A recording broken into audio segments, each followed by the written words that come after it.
Мы ведем прямую трансляцию из Джорджии, ключевого штата в гонке за Белый дом. Через несколько минут действующий президент США проведет дебаты с бывшим президентом США в качестве кандидатов от своих партий впервые в американской истории. Мы приветствуем наших зрителей в США и по всему миру в наших студиях в Атланте. Это президентские дебаты CNN. Дебаты проводятся CNN и транслируются в прямом эфире на CNN, CNN International, CNN.com, CNN Max и CNN Espanol.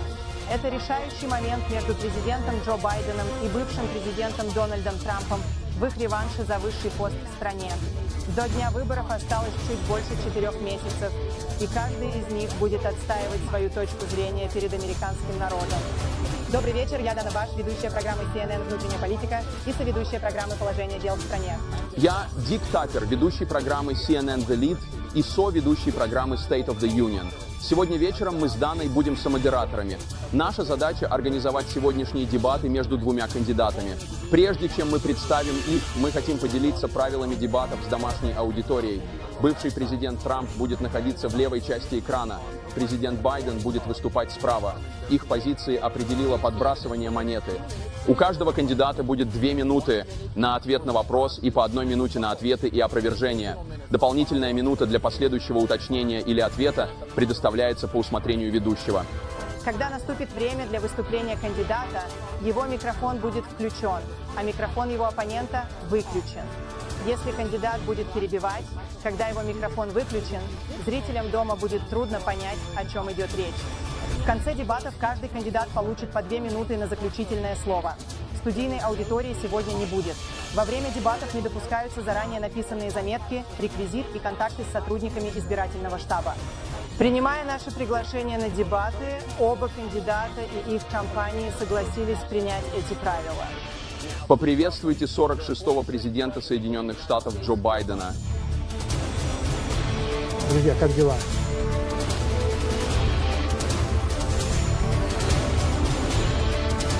Здорово выглядит. Спасибо. Поприветствуйте 45-го президента Соединенных Штатов Дональда Трампа.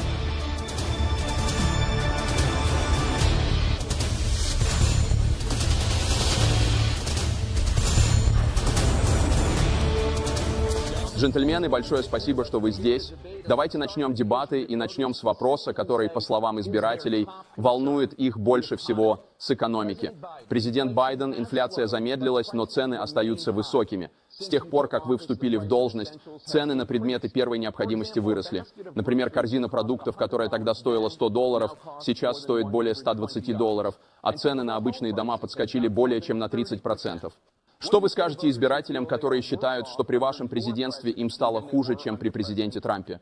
Мы должны взглянуть на то, что мне оставили, когда я стал президентом, что оставил мне мистер Трамп. У нас была экономика, которая находилась в свободном падении. С пандемией справлялись так плохо, что многие люди умирали. Все, что он сказал, это не так уж серьезно, просто возьмите немного моющего средства в руку, и все будет в порядке. Экономика рухнула, рабочих мест не было, уровень безработицы вырос до 15%. Это было ужасно, и нам нужно было попытаться собрать все заново. Именно это мы и начали делать. Мы создали 15 тысяч новых рабочих мест. Мы довели ситуацию до того, что у нас появилось 800 тысяч новых рабочих мест в производстве. Еще больше предстоит сделать. Люди из рабочего класса все еще в беде. Я родом из Скрентона, штат Пенсильвания. Я родом из семьи, где кухонный стол, если в течение месяца не хватало денег, был проблемой. Цена на яйца, цена на газ, цена на жилье, цена на целый ряд вещей. Вот почему я так усердно работаю над тем, чтобы решить эти проблемы, и мы обязательно снизим цены на жилье. Мы позаботимся о том, чтобы построить 2 миллиона новых единиц жилья, мы обеспечим ограничение арендной платы, чтобы корпоративная жадность не смогла взять верх. Сочетание того, что осталось от корпоративной жадности, и есть причина, по которой мы сейчас находимся в этой проблеме.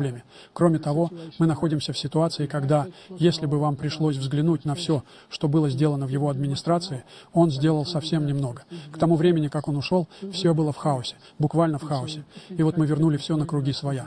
Мы создали, как я уже сказал, эти рабочие места.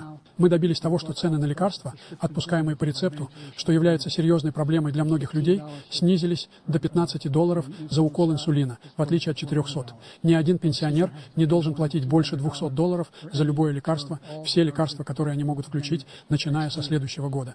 И ситуация такова, что мы собираемся сделать это доступным для всех американцев. Так что мы работаем над снижением цен касательно кухонного стола, и это то, чего мы добьемся. Спасибо, президент Трамп. У нас была величайшая экономика в истории нашей страны. Мы никогда не работали так хорошо. Все были поражены этим. Другие страны копировали нас. Мы попали под удар COVID. И когда это случилось, мы потратили необходимые деньги, чтобы не оказаться в Великой депрессии, подобной той, что была в 1929 году, к моменту, когда мы закончили. Так что мы проделали большую работу. У нас было много заслуг в экономике, много заслуг перед вооруженными силами, отсутствие войн и многое другое. Все было здорово и хорошо. Но вот за что мы так и не получили похвалы, а должны были бы, так это за то, что вытащили нас из этой ковидовской неразберихи. А он ввел мандаты, которые стали катастрофой для нашей страны. Но кроме этого, мы вернули им страну, где фондовый рынок был выше, чем до ковида. И никто не думал, что такое вообще возможно. Единственные рабочие места, которые он создал, это рабочие места для нелегальных иммигрантов и рабочие места для тех, кто вернулся после ковида. Он не проделал хорошую работу. Он проделал плохую работу, и инфляция убивает нашу страну. Она абсолютно убивает нас. Спасибо, президент Байден. Ну, послушайте, величайшая экономика в мире. Он единственный, кто так думает, я думаю. Я не знаю никого другого, кто бы считал, что у него самая лучшая экономика в мире. И знаете, дело в том, что мы оказались в ситуации, когда его экономика, он вознаградил богатых. Он снизил самые большие налоги в истории Америки на $2 триллиона. Он увеличил дефицит бюджета больше, чем любой президент за один срок. Он единственный президент, кроме Герберта Гувера, который потерял больше рабочих мест, чем имел в начале своего правления, со времен Герберта Гувера. Идея о том, что он сделал что-то значительное в военной сфере. Знаете, когда он был президентом, они все еще убивали людей в Афганистане. Он ничего с этим не сделал. Когда он был президентом, мы все еще находились в положении, когда у вас было представление о том, что мы безопасная страна. Правда в том, что я единственный президент в этом столетии, у которого в этом десятилетии ни один военнослужащий не погибал в мире так, как у него. Президент Трамп, я хочу продолжить, если можно. Вы хотите... Могу ли я ответить ему? Что ж, я хочу задать вам вопрос. Вы можете делать все, что хотите, с той минутой, которую мы вам дадим. Я хочу продолжить. Вы хотите ввести 10% тариф на все товары, ввозимые в США. Как вы гарантируете, что это не приведет к еще большему росту цен? Это не приведет к росту цен. Это просто обойдется странам, которые обдирали нас годами, таким как Китай и многие другие. Если честно, Китай, это просто заставит их платить нам много денег, значительно сократит наш дефицит и даст нам много сил для других вещей. Но он сделал заявление. Единственное, в чем он был прав, так это в том, что я дал вам самое большое снижение налогов в истории. Я также дал вам самое большое в истории сокращение регулирования. Вот почему у нас были все рабочие места, но количество рабочих мест упало, а потом вернулось. А он приписывает себе заслуги за восстановление рабочих мест. Так нельзя. Он также сказал, что унаследовал 9% инфляцию. Так вот, он унаследовал почти полное отсутствие инфляции, и она оставалась такой в течение 14 месяцев. А потом она взорвалась под его руководством, потому что они тратили деньги, как кучка людей, которые не знали и не знают, что делают. Это была худшая, возможно, худшая администрация в истории. Никогда не было. А что касается Афганистана, то я выходил из Афганистана, но мы выходили с достоинством, с силой, с властью. Он вышел. Это был самый позорный день в истории жизни нашей страны. Президент Трамп, за последние 8 лет при обеих ваших администрациях государственный долг вырос до рекордно высокого уровня. Согласно новому внепартийному анализу, президент Трамп, ваша администрация одобрила новый долг на $8,4 триллиона. Ну, пока, президент Байден, вы одобрили $4,3 триллиона нового долга. Итак, бывший президент Трамп, многие из налоговых льгот, которые вы подписали, истекают в следующем году. Вы хотите продлить их и пойти еще дальше, говорите вы. В условиях триллионного дефицита и рекордного долга США, почему люди с высоким уровнем дохода и корпорации должны платить еще меньше налогов, чем сейчас? Потому что снижение налогов подстегнуло величайшую экономику, которую мы когда-либо видели как раз перед ковидом. И даже после ковида она была настолько сильной, что мы смогли пережить ковид гораздо лучше, чем любая другая страна. Но мы подстегнули этот налоговый дух. Теперь, когда мы снизили налоги, например, корпоративный налог был снижен до 21% с 39% и далее. Мы получали больше доходов при гораздо меньших налогах, а компании возвращали триллионы долларов в нашу страну. Страна развивалась как никогда раньше. И мы были готовы начать выплачивать долги. Мы были готовы начать использовать жидкое золото прямо у нас под ногами, нефть и газ прямо у нас под ногами. Мы собирались получить то, чего не было ни у кого. Мы столкнулись с проблемой ковид. Мы сделали многое, чтобы исправить ситуацию. Я дал ему невероятную ситуацию со всеми терапевтическими препаратами и всем тем, что мы придумали. Мы дали ему нечто великое. Помните, при его правлении погибло больше людей, хотя мы в значительной степени исправили ситуацию. При его администрации погибло больше людей, чем при нашей. И мы были в самом центре событий, о которых многие не любят говорить.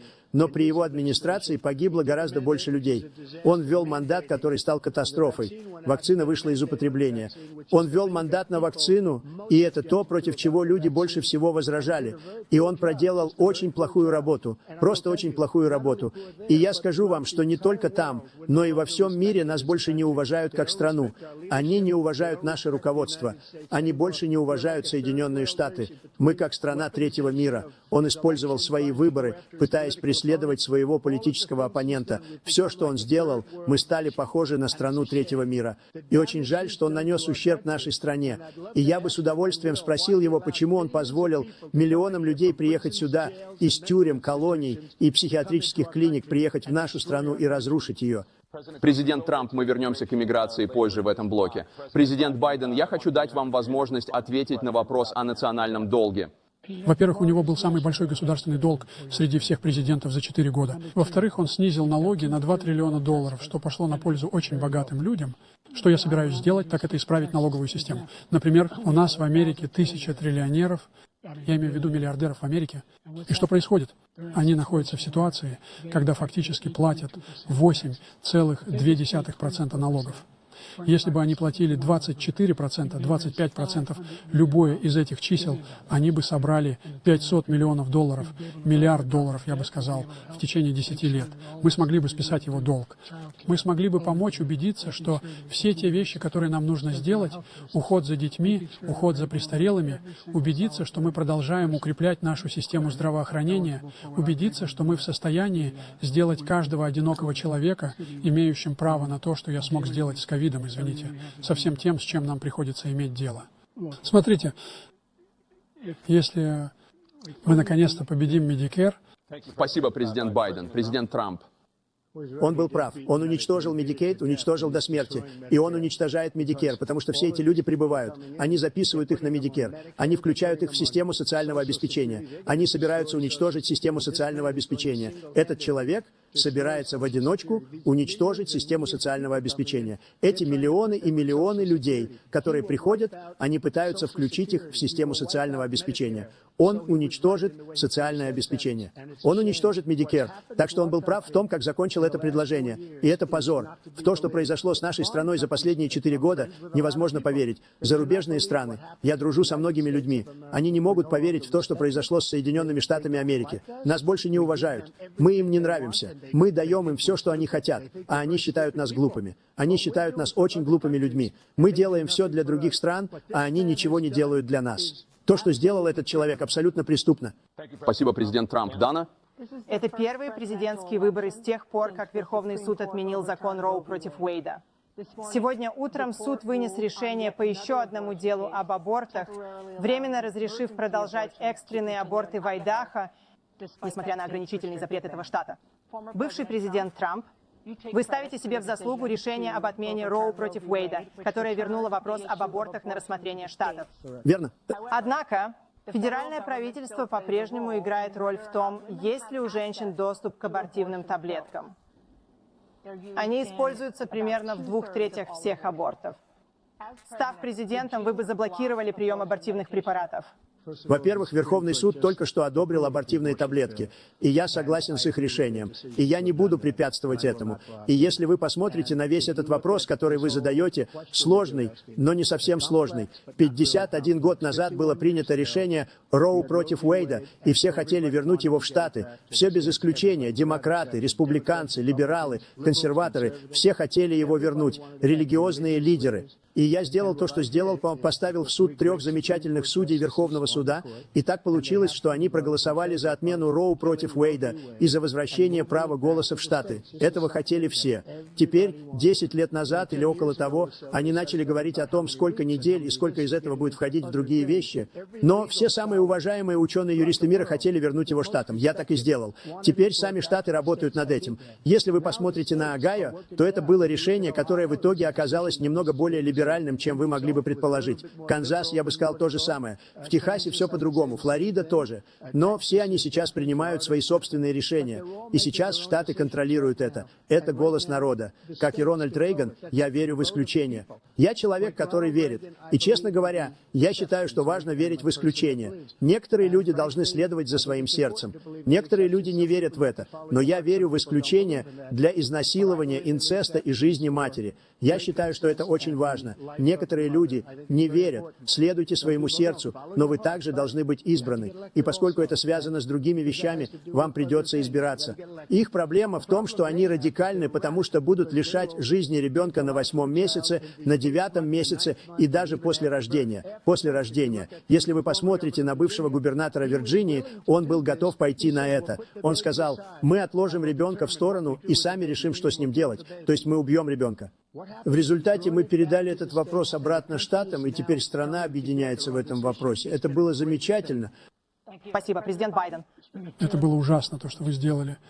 Дело в том, что подавляющее большинство ученых, изучающих Конституцию, поддерживали Роу, когда она была принята. И это была идея, что все они были против. Это просто смешно. И это парень, который говорит, что штат должен иметь право на это. Мы штат, где через 6 недель вы даже не знаете, беременны вы или нет, но не можете обратиться к врачу, пройти обследование и решить, каковы ваши обстоятельства, нужна ли вам помощь. Идея о том, что штаты могут это делать, сродни тому, что мы собираемся вернуть гражданские права штатам, чтобы в каждом штате были свои правила. Послушайте, есть так много молодых женщин, которые были, в том числе молодая женщина, которая только что была убита, и он пошел на похороны. И идея о том, что она была убита приезжим иммигрантом, обсуждается. Но дело вот в чем. Есть много молодых женщин, которых насилуют их родственники, их супруги, братья и сестры по... Это просто нелепо. И они ничего не могут с этим поделать. И пытаются арестовать их, когда они пересекают границу штата. Спасибо. Многие молодые женщины были убиты теми же людьми, которым он позволяет пересекать нашу границу. У нас есть граница, которая является самым опасным местом в мире. Считайте, что это самое опасное место в мире. И он открыл ее. И эти убийцы приезжают в нашу страну, насилуют и убивают женщин. И это ужасно. Что касается абортов, то теперь они возвращаются в Штаты. Штаты голосуют. Во многих случаях это, откровенно говоря, очень либеральное решение.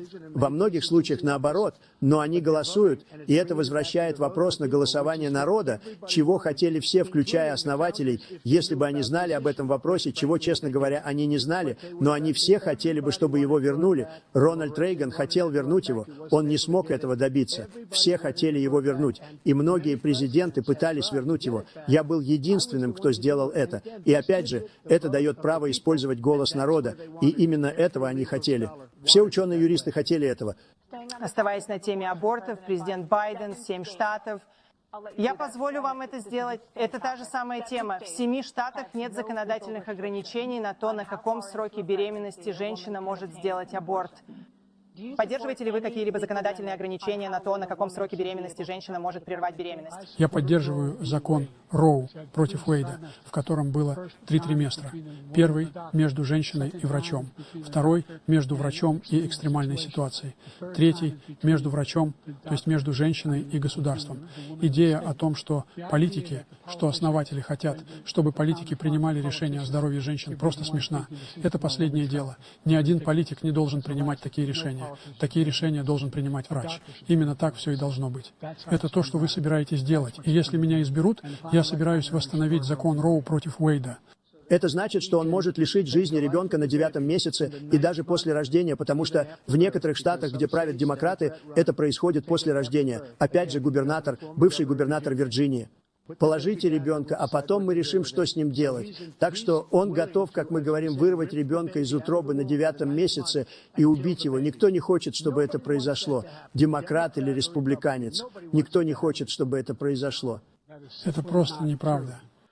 Закон Роу против Уэйда не предусматривает этого. Это не то обстоятельство. Только жизнь женщины находится в опасности. Она может умереть. Это единственное обстоятельство, при котором такое может произойти.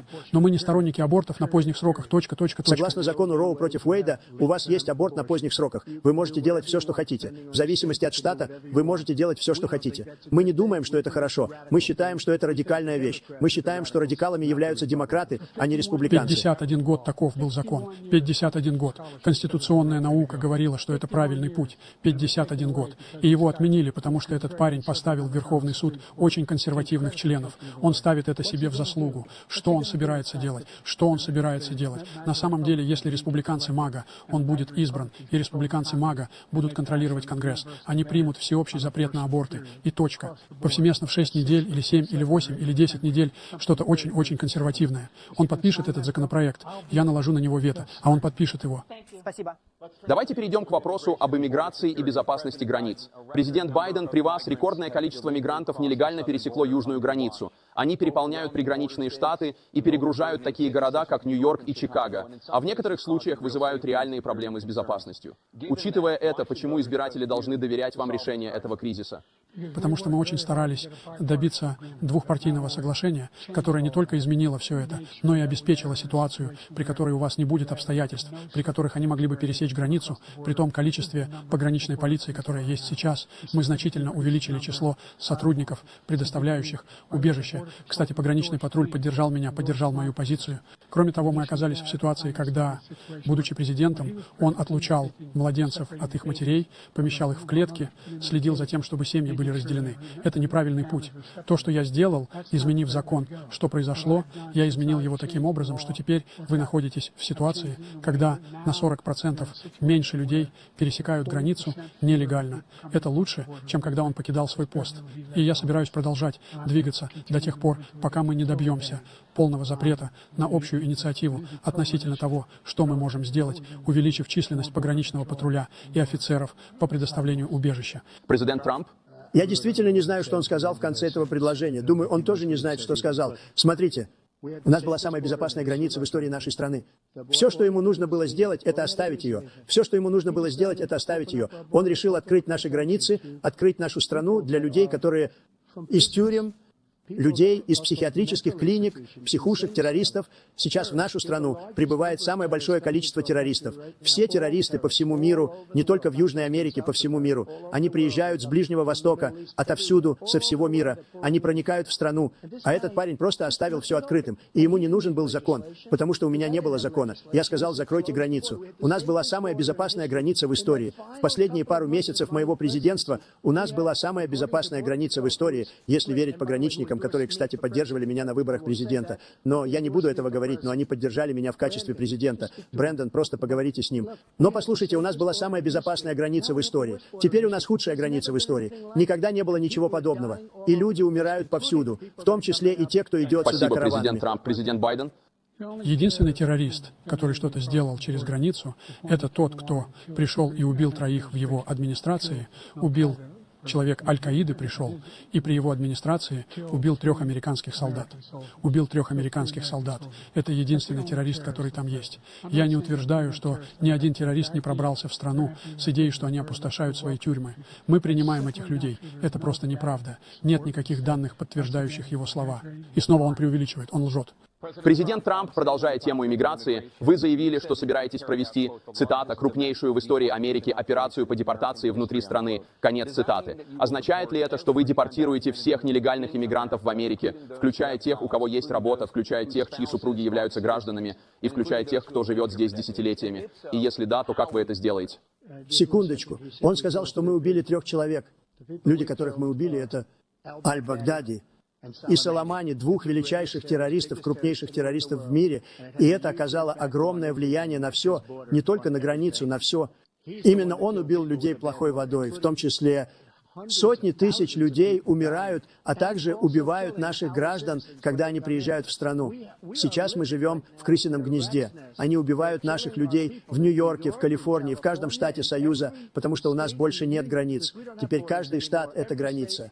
И из-за его нелепой, безумной и очень глупой политики люди прибывают сюда и убивают наших граждан на таком уровне, какого мы никогда не видели. Мы называем это преступностью мигрантов. Я называю это преступностью мигрантов по версии Байдена. Они убивают наших граждан на таком уровне, какого мы никогда не видели. И вы читаете это, как эти 3 потрясающие молодые девушки за последние несколько дней. Одна из них, я только что разговаривал с матерью, и он только что провел похороны этой девочки, 12 лет. Это ужасно, что произошло в нашей стране. Мы буквально... Теперь не цивилизованная страна. Он не хочет, чтобы это было так. Он просто не знает. Он открыл границы. Никто никогда не видел ничего подобного. И мы должны вывести многих из этих людей и вывести быстро, потому что они разрушат нашу страну. Просто посмотрите, где они живут. Они живут в роскошных отелях в Нью-Йорке и других местах. Наши ветераны на улице. Они умирают, потому что ему наплевать на наших ветеранов. Ему наплевать. Он вообще не любит военных. И ему наплевать на наших ветеранов.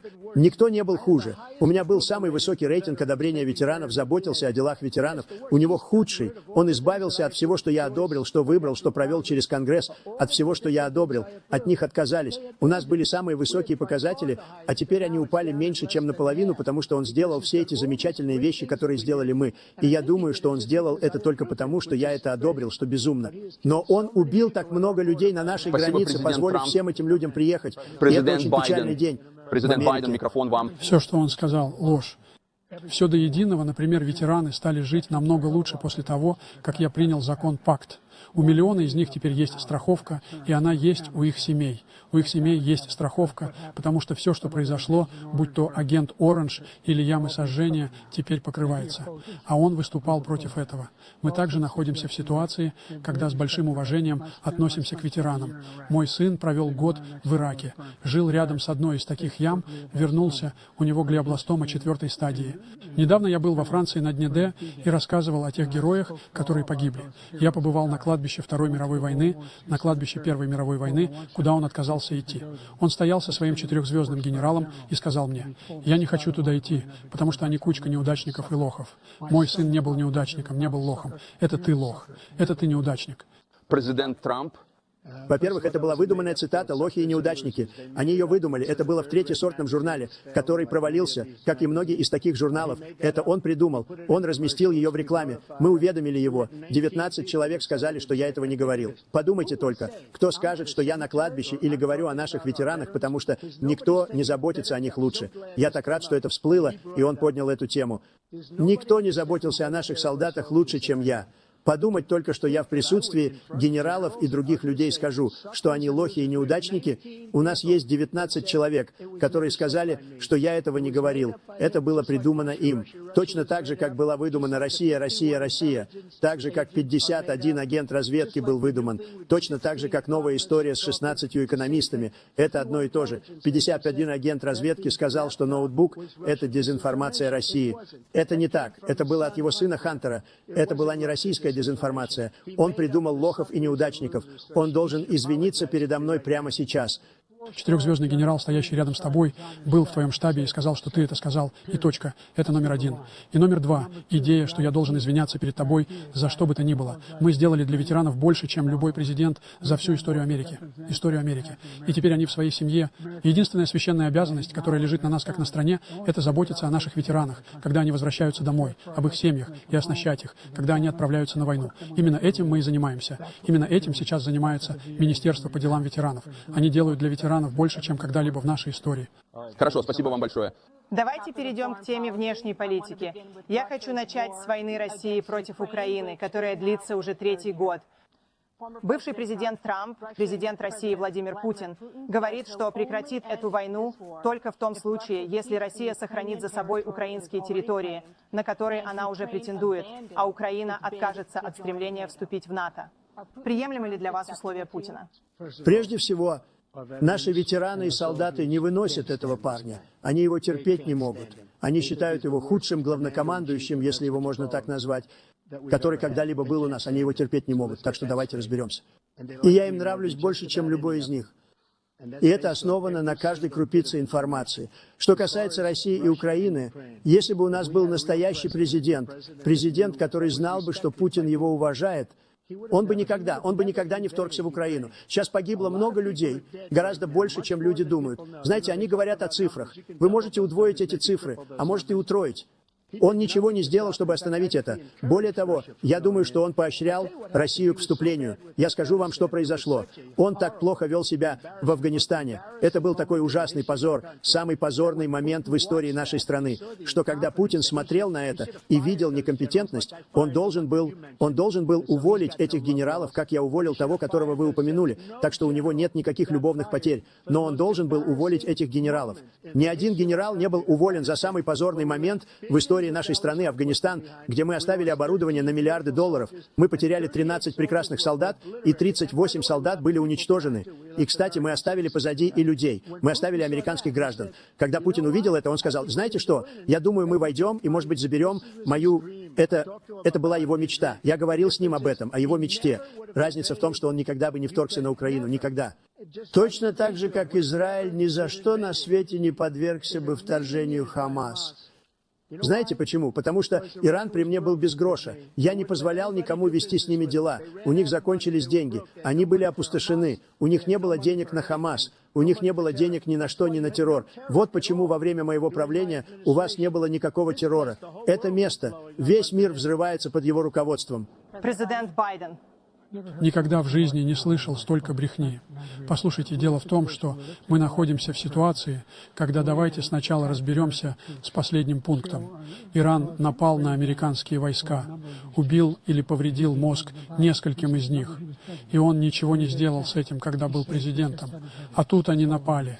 Он сказал, что у них просто болит голова. Вот и все. Он ничего не сделал, когда произошло нападение. Первое. Второе. В ходе этой воздушной операции мы вывезли из Афганистана более 100 тысяч американцев и других людей. В-третьих, мы оказались в ситуации, когда, если вы посмотрите на то, что Трамп сделал в Украине, этот парень сказал Украине, сказал Трампу: делайте все, что хотите, делайте все, что хотите.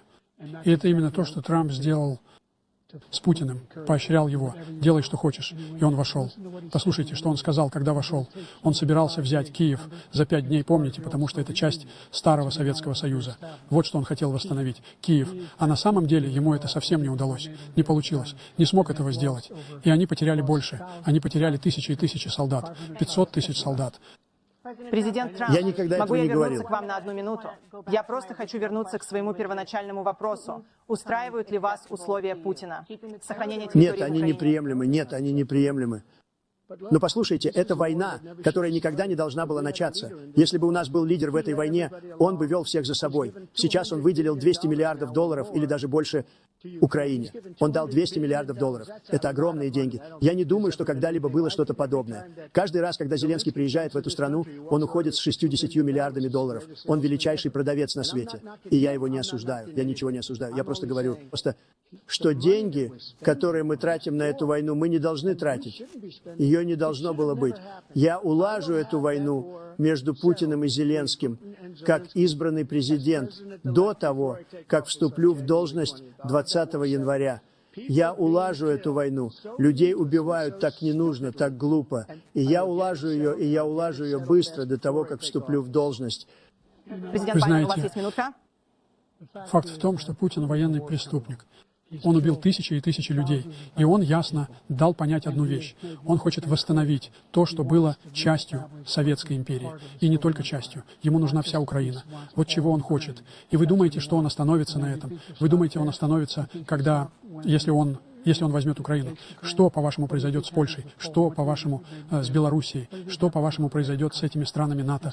Так что, если вы хотите войны, вам следует выяснить, что он собирается делать, потому что, если на самом деле он сделает то, что говорит, и уйдет, кстати, все те деньги, которые мы даем Украине, это оружие, которое мы производим здесь, в Соединенных Штатах, мы даем оружие, а не деньги на данный момент. И наши союзники по НАТО выделили Украине столько же средств, сколько и мы. Вот почему мы сильны.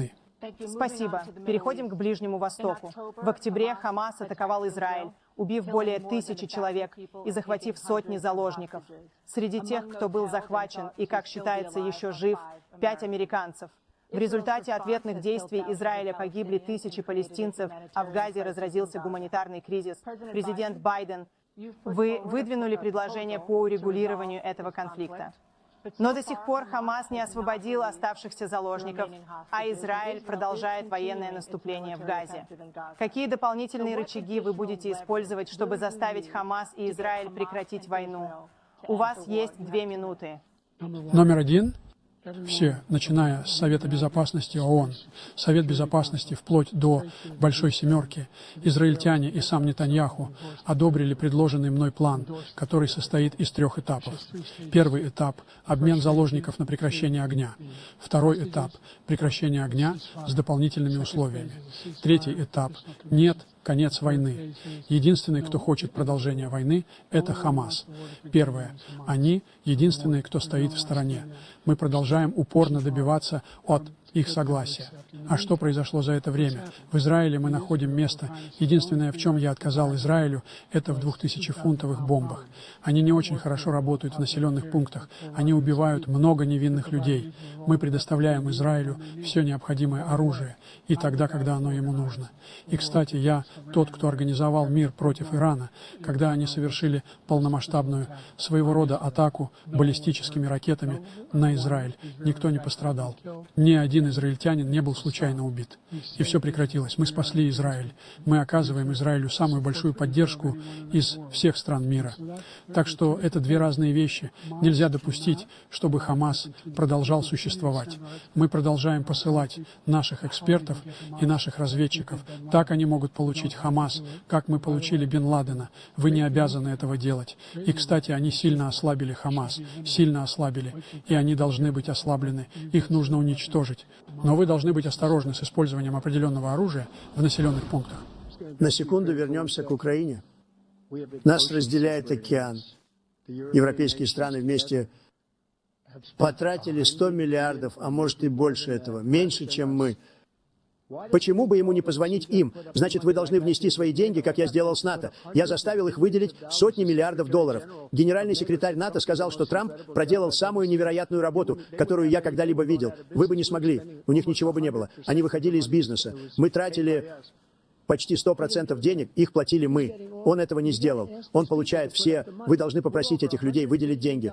Мы потратили на 100 миллиардов долларов больше, и это оказывает на них большее влияние из-за расположения, потому что между нами океан. Вы должны спросить их, что касается Израиля и Хамас. Израиль единственный, кто хочет уйти. Он сказал, что единственный, кто хочет продолжать, это Хамас. На самом деле, это Израиль. И вы должны пустить их и дать им закончить работу. А он не хочет этого делать. Он стал похож на палестинца, но они его не любят, потому что он очень плохой палестинец, он слабый. Президент Байден, у вас есть минута. Я никогда не слышал столько глупостей. Это парень, который хочет выйти из НАТО. Ты собираешься остаться в НАТО. Он собирается выйти из НАТО. Идея о том, что у нас есть... Наша сила заключается и в наших альянсах. Это может быть большой океан. Но смогли ли мы избежать войны в Европе, крупной войны в Европе? Что произойдет, если Путин продолжит идти на НАТО? У нас есть соглашение по 5 статье. Нападение на одного – это нападение на всех. Вы хотите начать ядерную войну, о которой он все время говорит. Вперед! Пусть Путин войдет и будет контролировать Украину, а затем перейдет к Польше и другим местам. Что произойдет потом? Он понятия не имеет, о чем говорит. И, кстати, я добился, чтобы 50 других стран мира поддержали Украину, включая Японию и Южную Корею, потому что они понимают, что это такой разброд несет серьезную угрозу всему миру. Ни одну крупную войну в Европе никогда не удавалось сдержать только в Европе.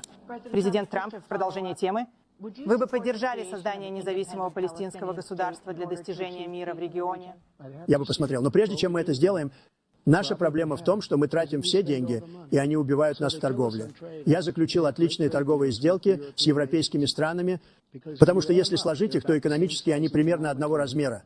Их экономика примерно такая же, как у Соединенных Штатов.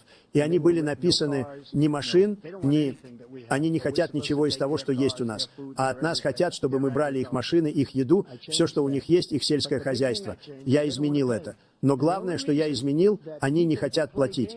И единственная причина, по которой он может играть в игры с НАТО, это то, что я заставил их выложить сотни миллиардов долларов. Я сказал, и в этом он прав. Я сказал, нет, я не буду поддерживать НАТО, если вы не будете платить. Они задали мне этот вопрос. Будете ли вы защищать нас от России? На очень секретном совещании 28 государств того времени, тогдашних государств. И я ответил, нет, если вы не заплатите, я не буду этого делать. И знаете, что произошло? Миллиарды и миллиарды долларов потекли на следующий день и в последующие месяцы. Но сейчас мы в том же положении. Мы платим по счетам всех.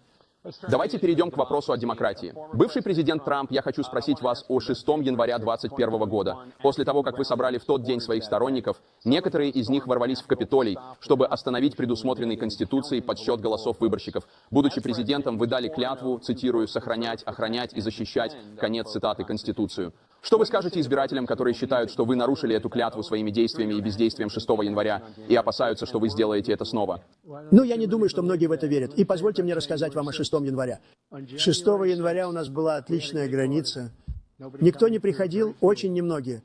6 января мы стали энергетически независимыми. На 6 января у нас были самые низкие налоги за всю историю. У нас был самый низкий уровень регулирования. 6 января нас уважали во всем мире. Во всем мире нас уважали. А потом пришел он, и мы стали как будто кучкой тупых людей, которые... То, что случилось с Соединенными Штатами, это репутация под руководством этого человека, ужасно, включая применение оружия, о котором, я уверен, в какой-то момент вы заговорите, где он преследует своего политического оппонента, потому что не может победить его честно и справедливо. У вас осталось 80 секунд. Мой вопрос заключался в том, что вы скажете тем избирателям, которые считают, что вы нарушили свою конституционную присягу своими действиями и бездействием 6 января 2021 года и опасаются, что вы сделаете это снова. Ну, я никому этого не говорил. Я сказал мирно и патриотично. А Нэнси Пелоси, если вы только что посмотрели новости двухдневной давности, говорит на пленке своей дочери, которая снимает документальные фильмы. Но она говорит, о, нет, это моя ответственность. Я отвечала за это, потому что я предложил ей 10 тысяч солдат или национальную гвардию. И она отказалась от них. И мэр в письменном виде, кстати, мэр в письменном виде отказался, мэр округа Колумбия. Они отказались. Я предложил 10 тысяч, потому что видел, что мне практически ничего другого не осталось. Они попросили меня выступить с речью. Я видел, что происходит. Все говорили, что будут там 6 января. Они будут там. И я сказал, знаете что, придет очень много людей. Вы могли это почувствовать. Вы тоже это чувствовали. И вы это чувствовали. И я сказал, что они должны иметь какую-нибудь национальную гвардию или что-то в этом роде. И я предложил ей это. И теперь она признает, что отказалась. И это было в тот же день, когда она, я не знаю, он не может быть очень доволен ее дочерью, потому что это сделало из нее лгунью. Она сказала, я беру на себя всю ответственность за 6 января. Президент Байден. Смотрите, он побуждал этих людей идти на Капитолийский холм. Первое. Я сидел в столовой рядом с овальным кабинетом. Он сидел там 3 часа смотрел, умолял. Его умоляли вице-президент и ряд его коллег-республиканцев сделать что-нибудь, призвать к остановке, положить этому конец. Вместо этого он говорил о том, что эти люди – патриоты и великие покровители Америки. На самом деле он говорит, что теперь простит их за то, что они сделали. Они были осуждены. Он говорит, что хочет смягчить им приговор и сказать об этом. Нет, он обратился в каждый суд страны. Я не знаю, сколько дел, десятки дел, включая Верховный суд. И они сказали, нет, этот парень несет ответственность за то, что было сделано. Он действительно сделал чертову вещь. И эти люди должны сидеть в тюрьме, и именно они должны нести ответственность. А он хочет выпустить их всех на свободу. И теперь он говорит, что если он снова проиграет такой нытик, как он, то это может привести к кровавой бане. Спасибо, президент Байден, президент Трамп.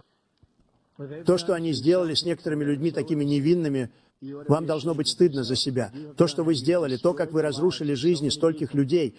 Когда они разрушили Портленд, когда они разрушили многие другие города. Поезжайте в Миннесоту, в Миннеаполис, что они там натворили с пожарами по всему городу. Если бы я не ввел национальную гвардию, город был бы уничтожен. Если посмотреть на все это, они захватили большие куски Сиэтла. Я был готов ввести национальную гвардию. Они услышали это, они увидели, что они идут, и немедленно ушли. То, что он сказал по поводу всей этой темы, так не к месту. Мирно-патриотический. И еще одно. Неизбирательный комитет, состоящий в основном из двух ужасных республиканцев, которых уже нет на посту, и демократов, всех демократов, уничтожил и удалил всю информацию, которую они нашли, потому что выяснил, что мы были правы. Мы были правы. И они удалили и уничтожили всю информацию. За это они должны сесть в тюрьму.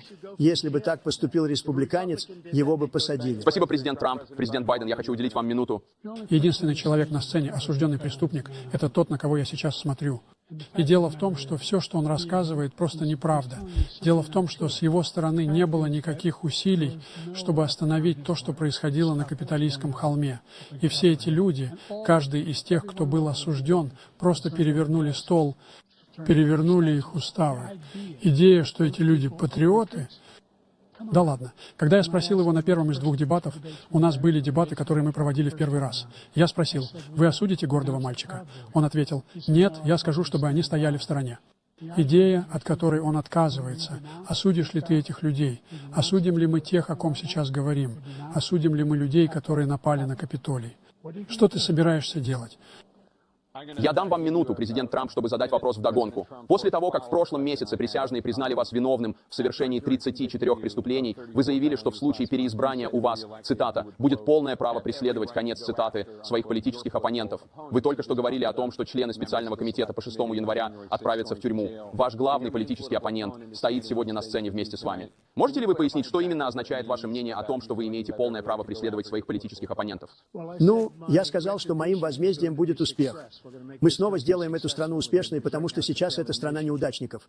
Моим возмездием будет успех. Но когда он говорит об осужденном преступнике, его сын, осужденный преступник, на очень высоком уровне. Его сын осужден, будет осужден, возможно, еще много раз и должен был быть осужден раньше. Но его Министерство юстиции допустило истечение срока давности по самым важным делам. Но он может стать осужденным преступником, как только покинет свой пост. Джо может быть осужден за все, что он натворил. Он совершил ужасные вещи. Все эти смертельные случаи на границе, когда он говорил украинскому народу, что «мы хотим $1 миллиард, вы меняете прокурора». Иначе вы не получите $1 миллиард. Чтоб я когда-нибудь такое сказал. Это услуга за услугу, что мы ничего не будем делать. Мы не дадим вам $1 миллиард, если вы не замените своего прокурора, связанного с сыном. Этот человек преступник. Этот человек, тебе повезло. Тебе повезло. Я не сделал ничего плохого. У нас была бы система, которая была бы подтасована и отвратительна. Я не сделал ничего плохого. Спасибо, президент Трамп. Президент Байден, вы сказали, я перехожу прямо к вам, сэр. Вы хотите ответить? Давайте. Я дам вам минуту на ответ. Идея, что я сделал что-то плохое по отношению к тому, о чем ты говоришь, просто возмутительно. Это просто ложь. Первое. Второе. Идея о том, что ты имеешь право мстить любому американцу только потому, что твой президент не прав, просто ошибочно. Ни один президент никогда не говорил так. Ни один президент в нашей истории не говорил так раньше. Третье. Преступления, в которых тебя все еще обвиняют. И подумай обо всех своих гражданских штрафах. Сколько $1 миллиардов ты должен в качестве гражданских штрафов за то, что приставал к женщине прилюдно, за целый ряд вещей, за секс с порнозвездой в ночь, когда твоя жена была беременна? То есть, о чем ты говоришь? У тебя мораль, как у уличного кота. Даю вам минуту, сэр. У меня не было секса с порнозвездой, во-первых. Во-вторых, это дело было начато и перенесено. Они перевели высокопоставленного чиновника из Минюста в прокуратуру Манхэттена, чтобы начать это дело. Это дело будет обжаловано и выиграно. У нас был очень ужасный судья, демократ.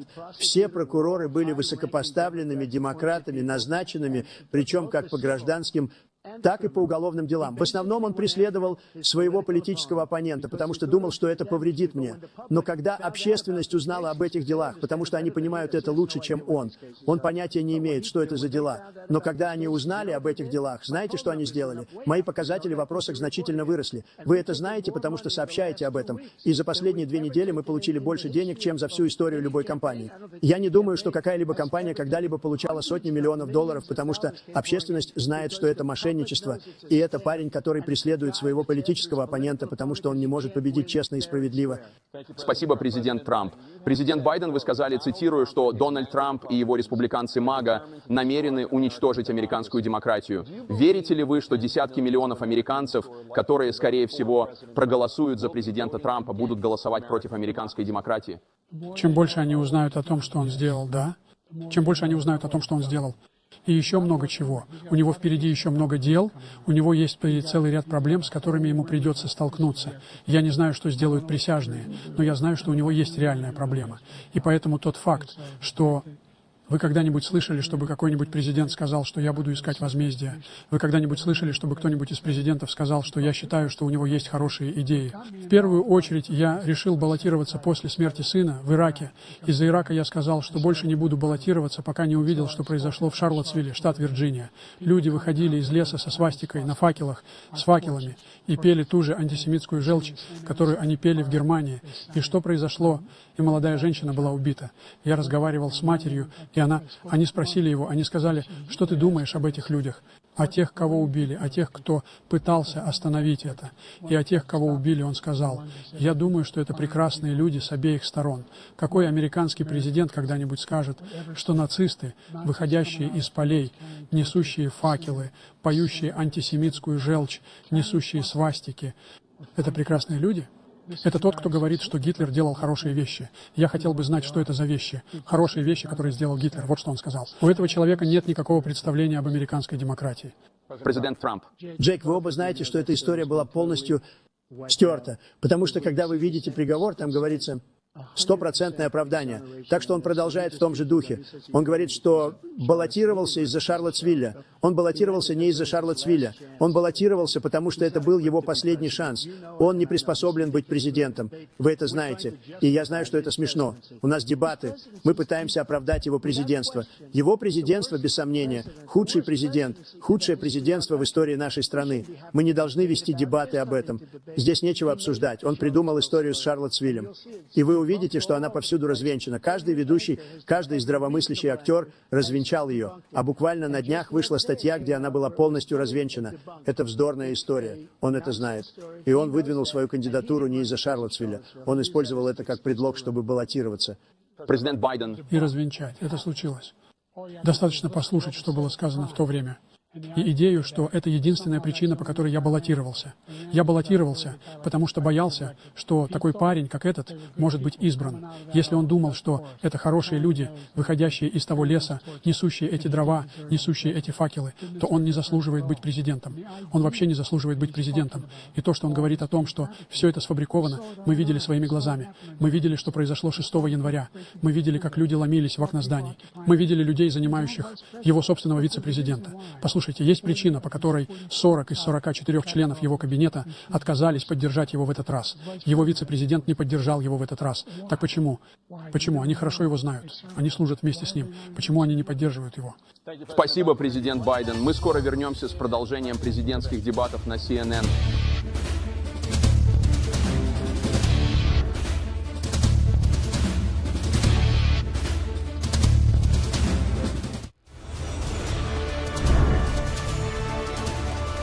Добро пожаловать на президентские дебаты CNN в прямом эфире из Джорджии. Давайте поговорим о постоянных проблемах, с которыми вы оба столкнулись в свой первый срок и с которыми вы, несомненно, столкнетесь во второй срок. Президент Байден, хотя безработица среди чернокожих снизилась до рекордно низкого уровня во время вашего президентства, чернокожие семьи по-прежнему зарабатывают гораздо меньше, чем белые семьи. Чернокожие матери по-прежнему в 3 раза чаще умирают от причин, связанных с беременностью, а чернокожие американцы попадают в тюрьму в 5 раз чаще, чем белые американцы. Что вы скажете чернокожим избирателям, которые разочарованы тем, что вы не добились большего прогресса? Они признают, что мы добились большого прогресса. Первое. Факты говорят о том, что за всю историю было открыто больше черных малых предприятий. Во-вторых, заработная плата чернокожих, безработица среди чернокожих находится на самом низком уровне за долгое время. В-третьих, мы пытаемся найти жилье для чернокожих американцев и справиться с сегрегацией, которая существует среди этих корпораций, которые сговорились не пускать людей в свои дома. Кроме того, мы обнаружили, что черные семьи сталкиваются с невероятно сложным выбором в отношении ухода за детьми. Когда мы принимали первый крупный законопроект в прошлом, мне удалось сократить расходы чернокожих на уход за детьми, сократить их вдвое, в 2 раза. Мы собираемся обеспечить расходы на уход за детьми. Мы собираемся убедиться, что когда вы обеспечиваете защиту детских учреждений, вы увеличиваете экономический рост, потому что больше людей могут быть на рынке труда. Так что еще многое предстоит сделать, значительно больше. Но мы уже многое сделали, и я не собираюсь сдаваться. И они это знают. У вас осталось 49 секунд. Что вы скажете чернокожим избирателям, которые разочарованы достигнутым прогрессом? Я скажу, что не виню их за разочарование. Инфляция все еще причиняет им серьезный ущерб. Например, я поддержал идею о том, что любая чернокожая семья, впервые покупающая жилье, должна получить налоговый кредит в размере $10 тысяч на покупку своего первого дома, чтобы они могли начать жить. Я добился того, чтобы все эти черные семьи и чернокожие люди, вынужденные брать раздувающиеся студенческие суды, если они работают медсестрами, врачами и занимаются волонтерской деятельностью, оплачивали свои счета в течение 10 лет, а их студенческий долг, все остальное прощалось через 10 лет. Миллионы людей воспользовались этой возможностью, и мы собираемся сделать еще больше для черных семей. Спасибо. Президент Трамп. И он вызвал инфляцию. Он обвиняет инфляцию. И он прав. Все было очень плохо. Он вызвал инфляцию. И она убивает черные семьи, латиноамериканские семьи и почти всех. Она убивает людей. Они больше не могут покупать продукты. Они не могут. Вы посмотрите на стоимость продуктов. Она удвоилась и утроилась. В 4 раза выросла. Они не могут жить. Они больше не живут. Он вызвал эту инфляцию. Я дал ему страну, где инфляции практически не было. Она была идеальной. Все было так хорошо. Все, что ему нужно было сделать, это оставить ее в покое. Он разрушил ее своей зеленой новой аферой и всеми остальными деньгами, которые выбрасываются в окно. Он вызвал инфляцию. Как бы вы ни были уверены, факт заключается в том, что главное бедствие для чернокожих – это миллионы людей, которым он разрешил въехать через границу. Теперь они занимают рабочие места чернокожих. И это может быть 18, это может быть 19 и даже 20 миллионов человек. Они занимают рабочие места чернокожих и латиноамериканцев. И вы этого еще не видели. Но вы увидите то, что станет худшим в нашей истории. Спасибо. Президент Байден. Инфляции не было, когда я стал президентом. Знаете почему? Экономика лежала на спине. Безработица составляла 50%. Он развалил экономику, абсолютно развалил. Вот почему в то время не было инфляции, не было рабочих мест. Мы обеспечили тысячи миллионов рабочих мест для людей, которые в этом участвуют, для общин, включая общины меньшинств. Мы позаботились о том, чтобы у них была медицинская страховка. С помощью ACA мы увеличили страхование. Я добился того, что на каждого человека в семье приходится $8 тысяч, которые можно списать на медицинское обслуживание. Но он хочет это отменить. Они пытались это сделать 50 раз. Он снова хочет избавиться от ACA, и они собираются повторить попытку, если выиграют. Мы оказались в таком положении, когда идея о том, что мы ничего не делаем, мы вывели на улицы больше полицейских, чем любая другая администрация.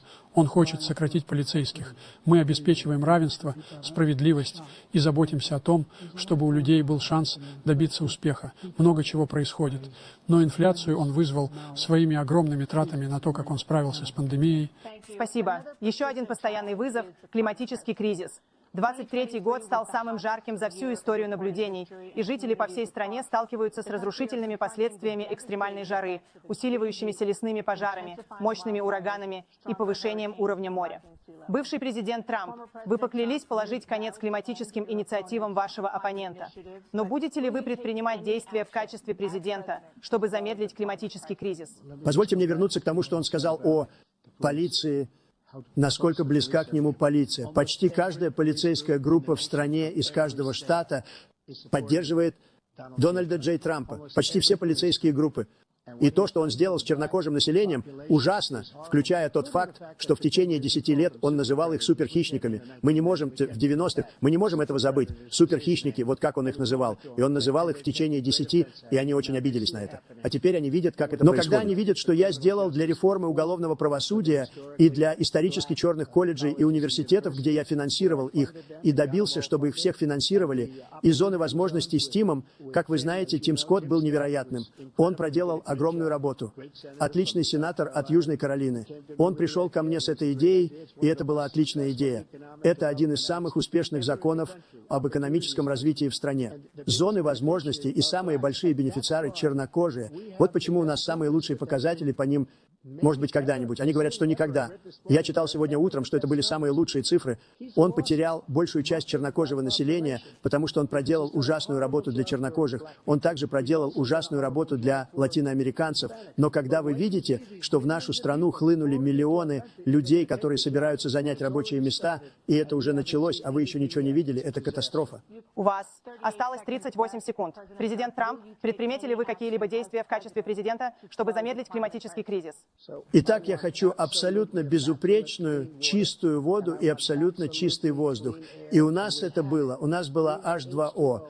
У нас были лучшие показатели за всю историю. И мы использовали все виды энергии, все формы, все. И все же за мои 4 года у меня были лучшие показатели по экологии за всю историю. И мои лучшие специалисты по экологии дали мне эту статистику как раз перед тем, как я вышел на сцену. Я не знаю, где он был, черт возьми. Идея, что я и он сказали, правда.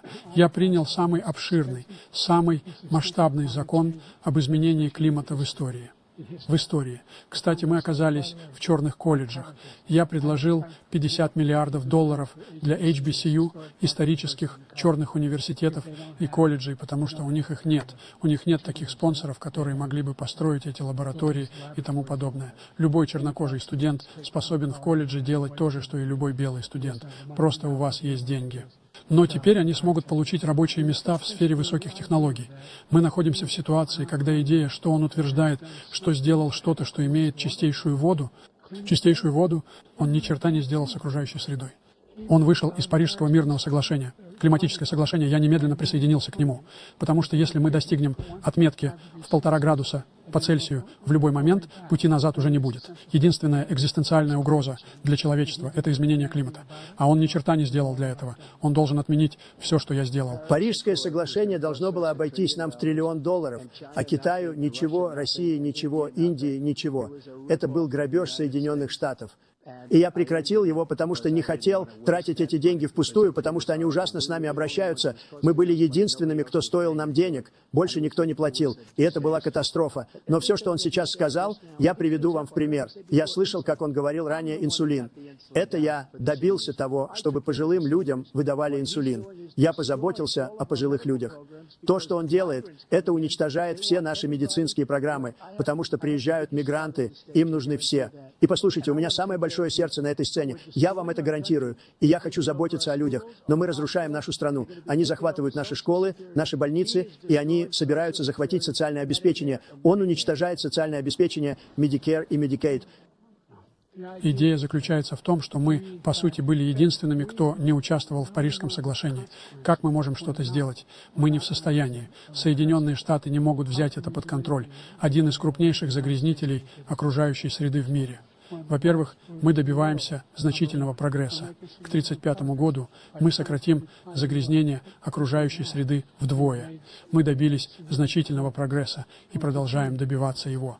Мы создали климатический корпус для тысяч молодых людей, чтобы они учились справляться с проблемами, как в корпусе мира, и мы собираемся двигаться в направлениях, которые значительно изменят элементы причин загрязнения. Но он утверждает, что у него здесь самое большое сердце, и он действительно обеспокоен по поводу загрязнения климата. Я не видел никаких признаков этого. И, кстати, что касается рецептурных лекарств, то одна компания согласилась снизить цену до $35, к чему я призывал добровольно. Я убедился, что каждая компания в мире, каждая фармацевтическая компания не может быть вынуждена платить. Спасибо. И, кстати... Итак, каждый день миллионы американцев борются за то, чтобы свести концы с концами. Для многих пожилых американцев социальное обеспечение является важнейшим спасательным кругом. Президент Байден, если ничего не предпринять в отношении социального обеспечения, то через 10 лет пожилые люди увидят, как их пособия будут сокращены. Назовите сегодня один конкретный шаг, который вы готовы предпринять, чтобы сохранить платежеспособность системы социального обеспечения.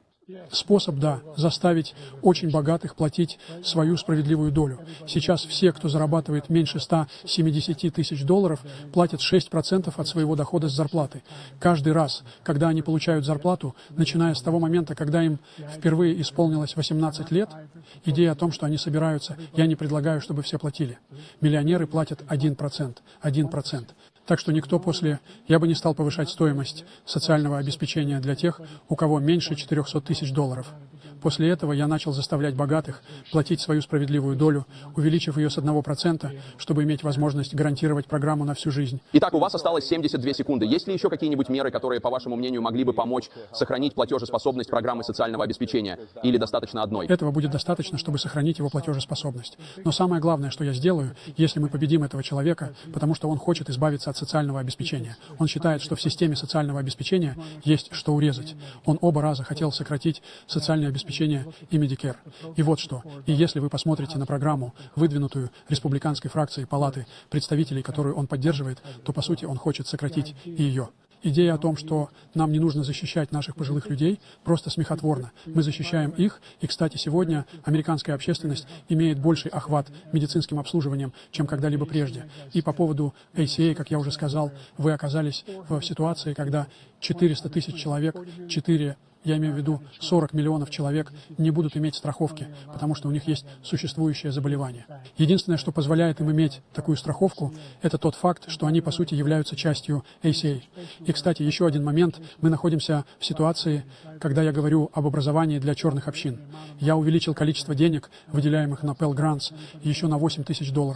Любой, кто зарабатывает меньше $70 тысяч в год, сможет получить $15 тысяч на оплату обучения. Он просто не знает, о чем Спасибо, говорит. президент Байден, президент Трамп.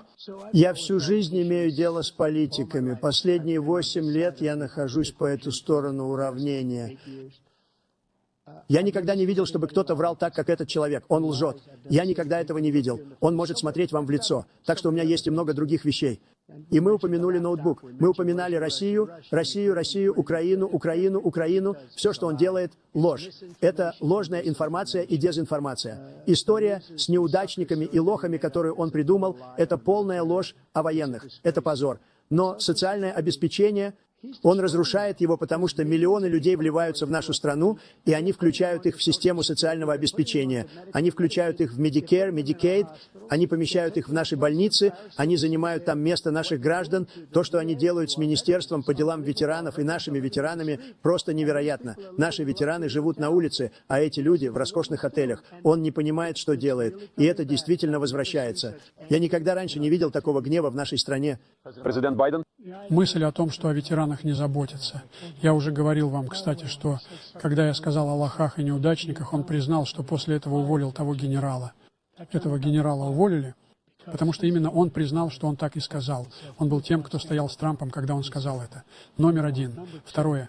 Идея о том, что мы окажемся в ситуации, когда все эти миллионы и миллионы разговоров о том, что нелегалы приезжают в страну и забирают наши рабочие места.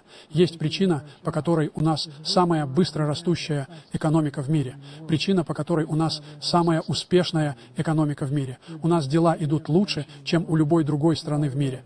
И, кстати, те 15 нобелевских лауреатов, о которых он говорил, что они фальшивые, те 15 нобелевских лауреатов, экономисты, они все сказали, что если Трамп будет переизбран, у нас, скорее всего, будет рецессия, а инфляция будет все больше расти. И, кстати, худший президент в истории, 159 ученых-президентов признали его худшим президентом в истории Соединенных Штатов Америки. Президент Байден, большое спасибо. Давайте перейдем к вопросу о стоимости ухода за детьми, который с трудом могут позволить себе многие американские семьи. Президент Трамп и вы, и президент Байден пытались решить эту проблему. Но средняя стоимость ухода за детьми в этой стране выросла до более чем $11 тысяч в год на одного ребенка. Для многих семей расходы на уход за 2 детьми превышают арендную плату. Что бы вы сделали во время вашего второго срока, чтобы сделать уход за детьми более доступным? Просто вернемся к тому, что генерала уволили, потому что он не годился. И если он так сказал, значит, он это выдумал. Но у нас есть 19 человек, которые сказали, что я этого не говорил. И они очень уважаемы гораздо больше, чем он. Другое дело, что он не увольняет людей.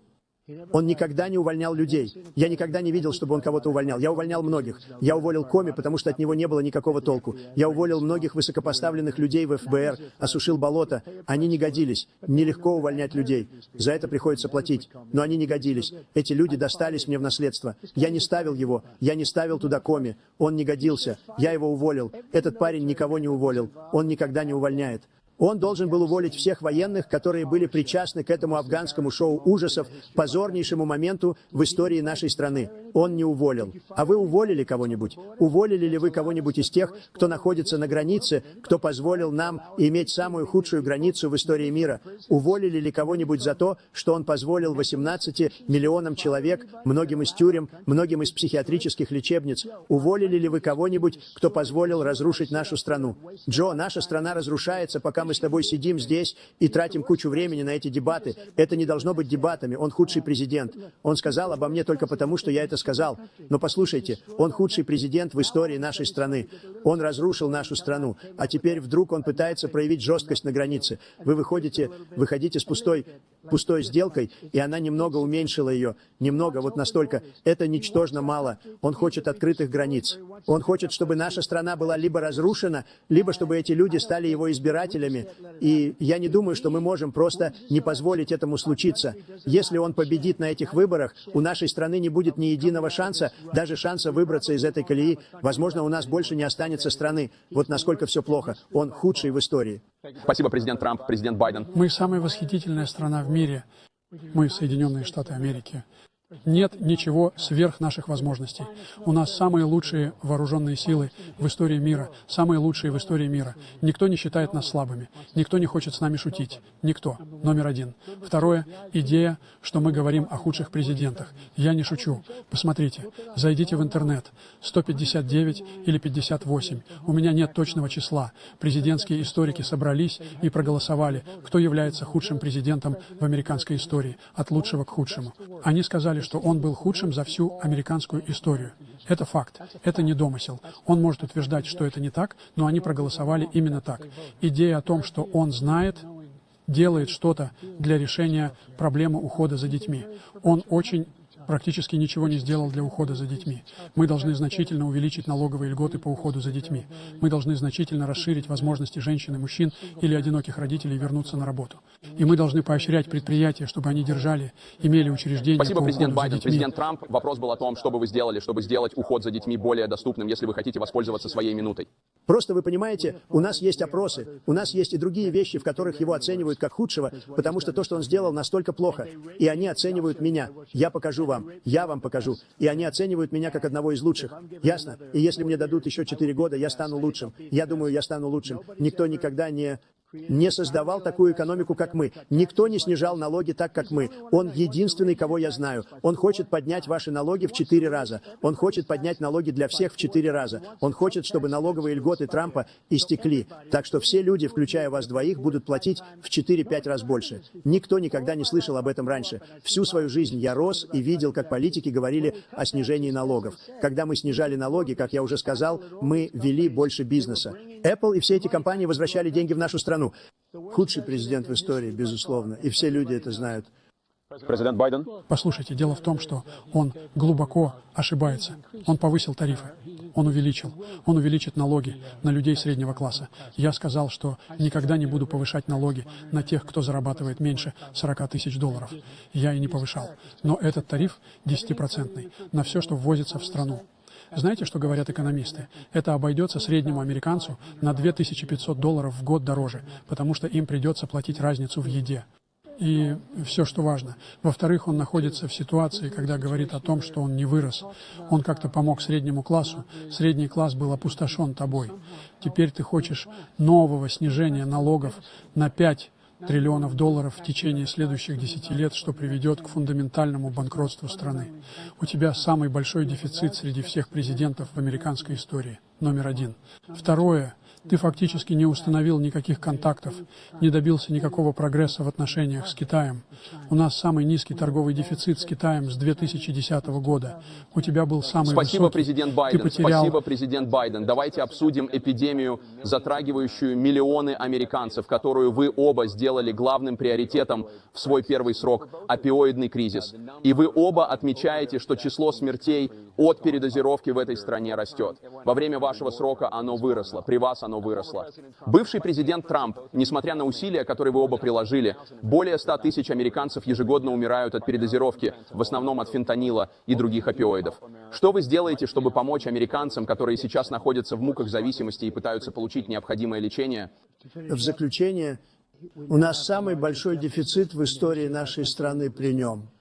У нас самый большой дефицит с Китаем. Ему платит Китай. Он маньчжурский кандидат. Он получает деньги из Китая. У нас есть... Так что я думаю, что он боится иметь с этим дело. Или что-то в этом роде. Но вы заметили, что он никогда не отменял мои тарифы, потому что мы приносим так много денег, благодаря тарифам, которые я ввел против Китая. Он никогда их не отменял. Он не может, потому что это слишком большие деньги. Огромные. И мы спасли нашу сталелитейную промышленность, а впереди было еще больше. Но он этого не сделал. Но он не снизил тарифы, потому что не может, потому что это слишком много денег. Но у него самый большой дефицит в истории нашей страны. И у него самая худшая ситуация с Китаем. Китай будет владеть нами, если вы и дальше будете позволять им делать то, что они делают с нами, как со страной. Они убивают нас, как страну, Джо.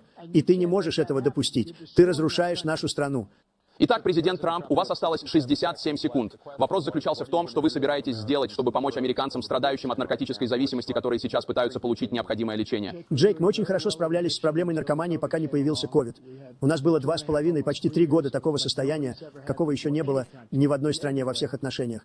И тогда нам пришлось действовать жестко. И это было... Наркотики текли через границу, где оно начало расти. У нас появилось отличное оборудование. Мы купили определенную собаку. Это самая невероятная вещь, которую вы когда-либо видели. Как они могут обнаружить ее? Мы много чего делали, и у нас были очень низкие показатели. Очень-очень низкие показатели. А потом появился он. Цифры. Вы видели, какие сейчас цифры? Я считаю, что не только 18 миллионов человек. Это еще мало, потому что они сбежали. Они даже не говорят о побегах. Но количество наркотиков и человеческий трафик с женщинами, пересекающими нашу границу, худшее, что я когда-либо видел. В таких количествах, каких никто никогда не видел при нем, потому что граница настолько плоха. Но сейчас количество наркотиков, поступающих через нашу границу, самое большое за всю историю. Президент Трамп, спасибо. Президент Байден? Фентанил и побочные продукты фентанила снизились на некоторое время. И я хотел убедиться, что мы используем оборудование, способное обнаружить фентанил, эти большие машины, которые проверяют все, что пересекает границу. И это стоит больших денег. Это было частью сделки, которую мы заключили. Двухпартийная сделка. Больше машин для обнаружения фентанила, больше машин для обнаружения наркотиков, все больше и больше агентов, все больше людей на границе. И когда мы заключили эту сделку, он позвонил своим коллегам-республиканцам и сказал: «Не делайте этого. Это нанесет мне политический ущерб». Нет, он никогда не утверждал, что это плохой законопроект. Это действительно хороший законопроект. Нам нужны эти машины. Нам нужны эти машины. И мы очень жестко боремся с компонентами фентанила во всех странах в Азии. И Мексика работает с нами, чтобы убедиться, что у них нет технологий, позволяющей собрать их вместе. Это то, что мы должны сделать. Нам нужны эти машины. Спасибо, президент Байден. Президент Трамп. И снова вопрос о том, что американцы, страдающие от наркотической зависимости, сейчас пытаются получить необходимое лечение. Поскольку оно имеет отношение... Он покончил с тем, чтобы оставались в Мексике? Он покончил с политикой «поймай и отпусти». Я создал «поймай и отпусти» в Мексике, а не «поймай и отпусти» здесь. Мы столько всего сделали, вели тяжелые переговоры с Мексикой, а я получил все это просто так. Это как если бы у вас был заложник. Мы всегда платим $6 миллиардов каждый раз за заложника. Теперь у нас есть заложник, репортер Wall Street Journal. По-моему, хороший парень. И он там, потому что Путин смеется над этим парнем, возможно, просит $миллиарды за репортера. Я освобожу его очень быстро, как только вступлю в должность. Еще до вступления в должность я сказал, что буквально сразу после победы на выборах я вытащу этого репортера. Он давно должен был его вытащить, но Путин, вероятно, требует $миллиарды и $миллиарды, потому что этот платит каждый раз. У нас было 2 случая. Мы заплатили $6 миллиардов за 5 человек. Я вытащил 58 человек и практически ничего не заплатил. Спасибо, президент Трамп. Дана? Давайте перейдем к вопросам, которые волнуют избирателей в отношении каждого из вас. Президент Байден, в конце 2-го срока вам будет 86 лет. Как вы реагируете на опасения по поводу вашей способности справляться с самой сложной работой в мире, когда вам далеко за 80? Ну, во-первых, половину своей карьеры я провел, подвергаясь критике, будучи самым молодым человеком в политике. Я был 2-м самым молодым человеком, когда-либо избранным в Сенат Соединенных Штатов. А теперь я самый старый. Этот парень на 3 года моложе и гораздо менее компетентен. Я думаю, что просто посмотрите данные списка моих заслуг. Посмотрите, что я сделал. Я переломил ту ужасную ситуацию, которую он мне оставил. Как я уже сказал, 50 миллионов новых рабочих мест, 800 тысяч рабочих мест в производстве, больше инвестиций в Америку, более миллиарды долларов частных инвестиций в предприятия, которые мы развиваем. Кстати, мы привлекли много людей. Вся идея с компьютерными чипами. Мы занимали 40% рынка. Мы изобрели эти чипы и потеряли их, потому что он отправлял людей найти самую дешевую работу за границей и привозить товар домой. Поэтому я отправился в Южную Корею.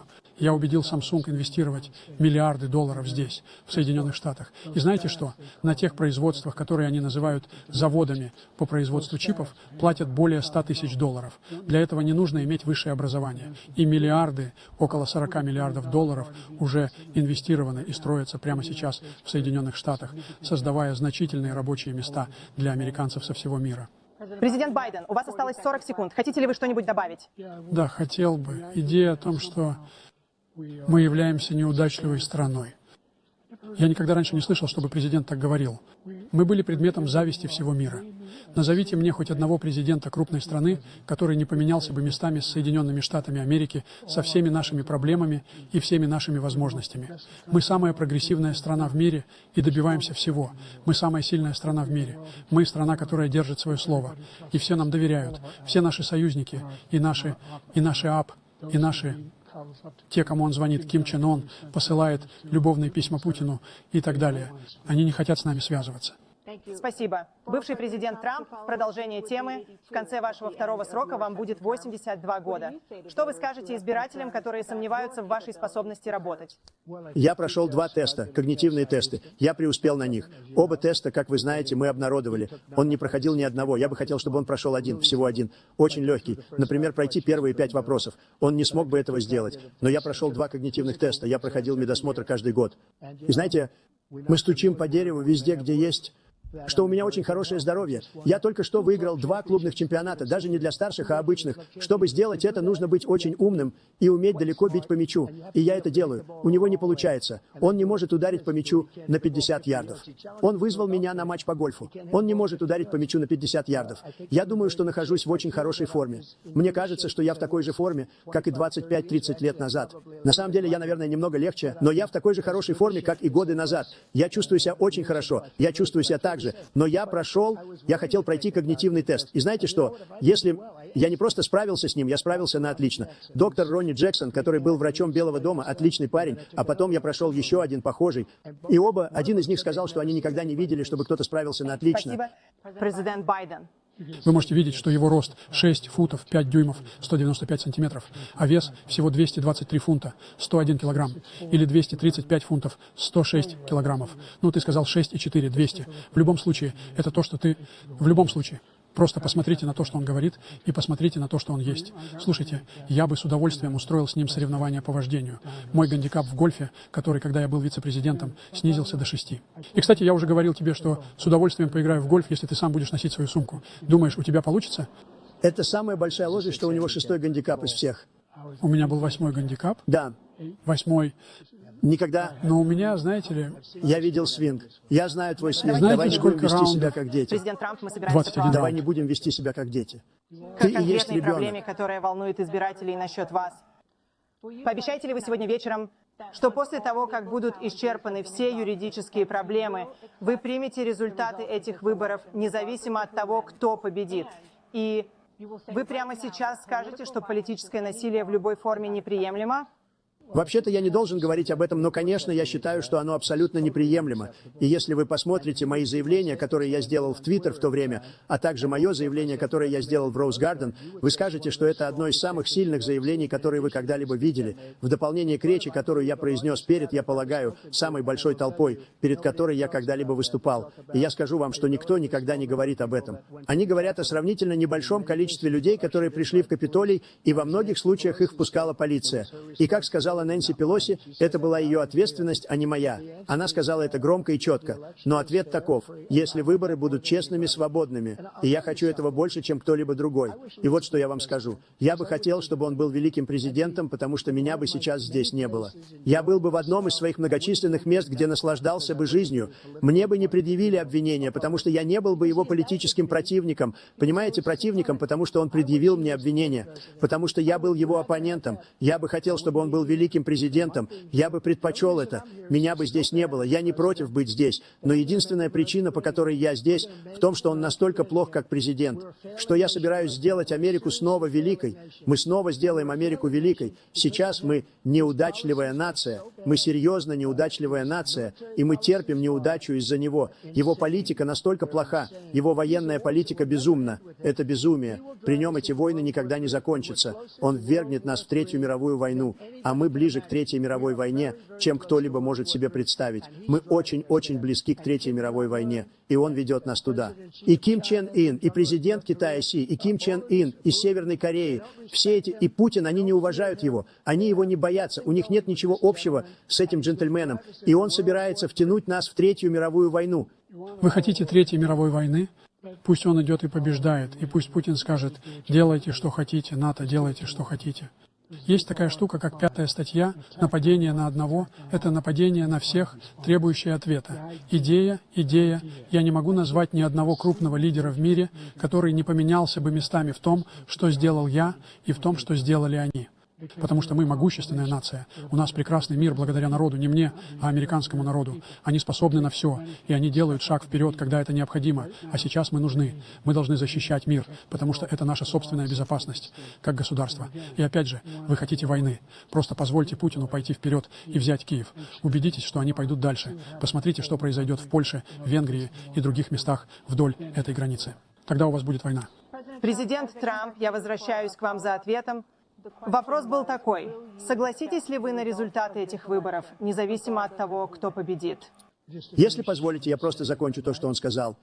Россия, они забрали много земли у Буша, они взяли много земли у Обамы и Байдена.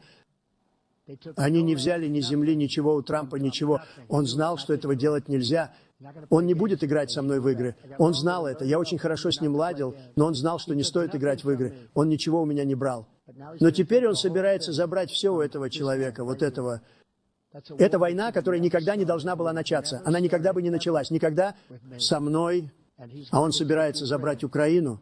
И знаете, вы уже задавали мне вопрос, сделали бы вы это? Сделали бы вы? Он поставил нас в такое плохое положение сейчас с Украиной и Россией, потому что Украина не выигрывает эту войну. Он сказал: я не урегулирую, пока не придет время. У них заканчиваются люди, у них заканчиваются солдаты. Они потеряли так много людей. Это так печально. Они потеряли так много людей. И они потеряли эти великолепные города с золотыми куполами, которым 1000 лет, и все из-за него и глупых решений. Россия никогда бы не напала, если бы я был президентом. Президент Трамп, вопрос был: признаете ли вы результаты выборов, независимо от того, кто победит? Пожалуйста, да или нет? Если это честные, законные и хорошие выборы, то, безусловно, я бы предпочел принять их. Но мошенничество и все остальное было просто смехотворно. И если хотите, мы проведем пресс-конференцию по этому поводу через неделю или устроим еще одну такую же через неделю. Но я абсолютно точно... Нет ничего, что я бы предпочел сделать. Мне было бы гораздо проще сделать это, чем я снова баллотируюсь. Я не собирался выдвигать свою кандидатуру, пока не увидел, какую ужасную работу он проделал. Он разрушает нашу страну. Я был бы очень рад оказаться где-нибудь в другом месте, в хорошем месте. И опять же, никаких обвинений, ничего насчет политических оппонентов, потому что только так, по его мнению, он может победить. Но, к сожалению, это подняло мои показатели и на очень высокий уровень, потому что люди это понимают. Посмотрим, каковы будут твои показатели, когда выборы закончатся. Посмотрим. Ты нытик. Когда ты проиграл в первый раз, ты продолжал, ты подал апелляцию снова и снова в суды по всей стране. Ни один суд в Америке не сказал, что твои претензии обоснованы. Ни государственный, ни местный, ни один. Но ты продолжаешь провоцировать эту ложь о том, что все это искажение информации, все это воровство. Нет никаких доказательств этого. И вот что я тебе скажу. Я сомневаюсь, что ты примешь это, потому что ты такой нытик. Идея, что если ты снова проиграешь, то примешь все, ты не можете смириться с проигрышем. Что-то сломалось в тебе, когда ты проиграл в прошлый раз. Мы сейчас вернемся. С продолжением президентских дебатов на CNN в прямом эфире из Джорджии.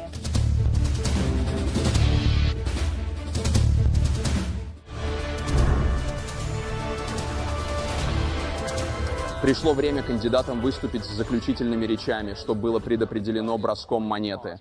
Мы начнем с вас, президент Байден. У вас есть 2 минуты. Мы добились значительного прогресса после разгрома, оставленного президентом Трампом в его последний срок. Мы оказались в ситуации, когда, во-первых, мы должны убедиться, что у нас справедливая налоговая система.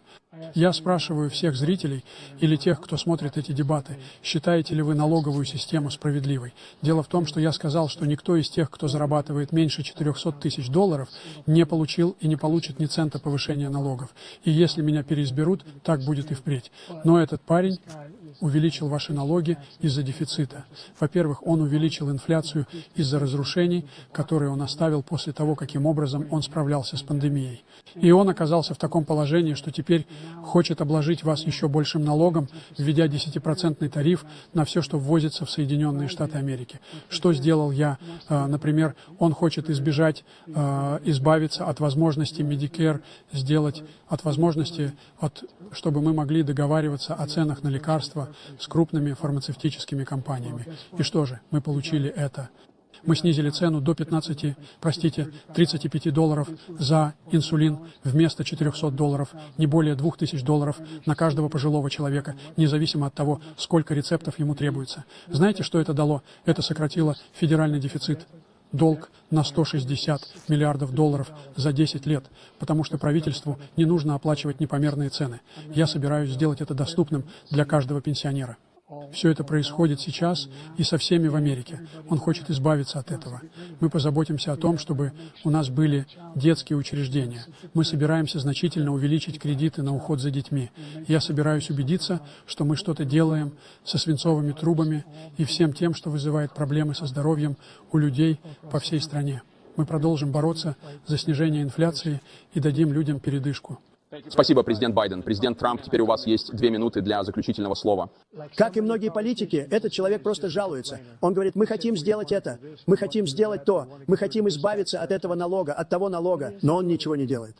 Он ничего не делает. Все, что он делает, это делает нашу страну небезопасной, позволяя миллионам и миллионам людей вливаться в нее. Наши военные его не уважают. Мы выглядим как дураки в Афганистане. Мы не остановились. Израиль — это была такая ужасная вещь, которая никогда не должна была случиться. Этого не должно было случиться. Иран был разорен. Все, кто вел бизнес с Ираном, включая Китай, не могли вести дела с Соединенными Штатами. Они все прошли. Иран был на мели. У них не было денег на таких, как Хамас или Хезболла, на террор, вообще никаких денег. Опять же, Украина никогда не должна была случиться. Он говорит обо всем этом, но не делает этого. В течение 3,5 лет мы живем в аду. У нас есть палестинцы, и у нас есть все остальные, которые бунтуют повсюду. Вы говорите о Шарлоттсвилле. Это в 100 раз больше Шарлоттсвилля, в 1000 раз больше. Вся страна взрывается из-за тебя, потому что они не уважают тебя, а они должны уважать своего президента. И они не уважают тебя во всем мире. То, что мы сделали, было невероятно. Мы восстановили армию. Мы добились крупнейшего в истории снижения налогов, крупнейшего в истории сокращения регулирования. Причина, по которой у него есть рабочие места, заключается в том, что я сократил регулирование, которое давало рабочие места. Но он снова вводит многие из этих норм. Все, что мы сделали, никто никогда не видел ничего подобного. Даже с точки зрения медицины, право попробовать. Мы можем попробовать материалы космической эры, вместо того, чтобы ехать в Азию или в Европу и пытаться получить их, когда вы неизлечимо больны. Теперь вы можете пойти и получить что-то. Вы подписываете документ. Они пытались получить его в течение 42 лет. Но вы знаете, что мы сделали для военных? Это невероятный выбор для наших солдат, где наши солдаты, вместо того, чтобы ждать 3 месяца, чтобы попасть к врачу, могут пойти и привести себя в порядок, подготовиться и позаботиться о себе. И они живут. Вот почему у меня самый высокий рейтинг одобрения в истории Министерства по делам ветеранов. Все это было в стране, которая терпела неудачи, но теперь она больше не будет терпеть неудачи. Мы снова сделаем ее великой. Спасибо, бывший президент Трамп, президент Байден. Оставайтесь с нами, потому что у нас есть полный анализ этих дебатов. Андерсон Купер и Аарон Бернетт начинают прямо сейчас на CNN.